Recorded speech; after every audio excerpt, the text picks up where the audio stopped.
Good morning. Ayan, dahil walang pasok, hindi nakapasok si Kulit ngayon. Ako yung maglalaban na muna dito ng kukuskulsan ko lang itong foam na maliit. Kasi kinuha ko dun sa bahay ng anak ko. Kasi binili ko nga ito sa kanya. Hindi naman niya ginagamit, tinago lang kasi dyan. Tinago niya lang dun sa kanyang bahay na hindi nilalaban. Sabi ko akin at ako yung ang lalaban ko yan at gagamitin yan ni Kulit pagka nag-camping sila sa school. Tinago lang, hindi na nilabhan. Ang dumi-dumi tuloy. Kaya yan, kinuha ko na lang ulit. Binawi ko. Kasi kabibili ko lang nito. Ilang magkano kaya binili ko nito? 700 yata. Kaya yan. Para itago ko ng ayos. At pag nag-camping si Kulit sa school, ay magagamit niya to. Yan. Ang dumi-dumi, tinago na lang niya doon sa kanilang bahay. Kaya lalaban ko muna tapos kasama yung aking kasi nung nakaraan naglaba ako, hindi ko na isama yung carpet namin, kaya isasama ko na ngayon pagkatapos ko dito. Kaya habang walang ginagawa, natin to labhan kasi matagal na rin naka-stock yung aking carpet, hindi ko na lalabhan kasi nga pag naglalaba ako nasasabay dun sa maraming labada, kaya napapagod na ako, kaya naisasantabi na naman. Kaya ngayon hindi naman ako susundo kay Kulit. Okay lang. Pag anuhan ko na ng oras to. Dahil bibigyan ko na ng oras kay sayang ng panahon, mainit pa naman. Para matuyo ito ng maaga. Baka bukas naman kasi umulan. Ang bala ko sana maglalaban na ako ng mga damit namin. Ang kaso hindi na. Kasi binabantayan ko na si Kulit nagmumonitor ako kay Kulit, baka sumakit ulit ang tiyan.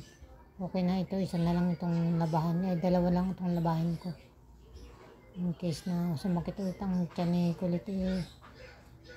Madali kong aayos to. Sa ibang araw na lang ulit ako maglalaban ng kanyang aming mga damit pala. Ayan, ang daming dumi nito. Kinukuskus ko na, nilalagyan ko ng sunrock.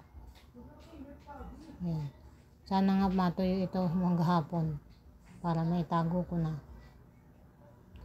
Nilagyan ko ng sunrocks to, tapos ang dumi-dumi. Hindi kasi sa planggana, kaya dito ko na lang kukuskusin sa lapag. Kaya ayan, para hindi masayang ang oras ko. Ito na lang muna ang gagawin ko. Habang may pagkakataon. Itong anak ko kasi itinambak lang dun sa tapos kinuha ko ulit yung binigay kong binigyan ko siya ng bed, hindi naman ginamit at doon natulog sa sa baba, sa lapag. Tinanggal ko nga yun doon sa isa kong anak para siya matulog sa sa bed. Hindi naman palang ginamit. Kaya binawi ko ulit kaysa matambak doon. Sinacrifice ko na yung isa para lang makatulog siya sa bed. Hindi rin tinulugan. Tinambak lang din sa tabi. Kinuha ko na ulit. Para sa pa itong anak kong itong isa. Hindi nag-iisip. Hindi natutulog sa lapag. Nilalatag lang yung kutsyon. Pagka ganyan malamig. Yung niya, buntis pa naman. Matigas ang ulo. Yan. Kinuha ko ulit yung kanyang kama. Nilipat ko ulit sa kwarto ng isa kong anak. Kaya masasayang man lang din nakakatambak dun sa kanila. Dahil pag nakapanganak yun, uwi din naman yung dito sa akin. Gagamitin din, alam niya yan. Kaya ayan. Sana nga huwag nang sumakit yung tiyan na yung Kulitay para bukas ay makapasok. Sayang ang araw. Ang hirap pagka ang bata ay may sakit. Hindi ako mapakali. Nai-stress lalo ako. Hanggang na nga nagsusuka, hindi ko naman malaman kung anong gagawin ko.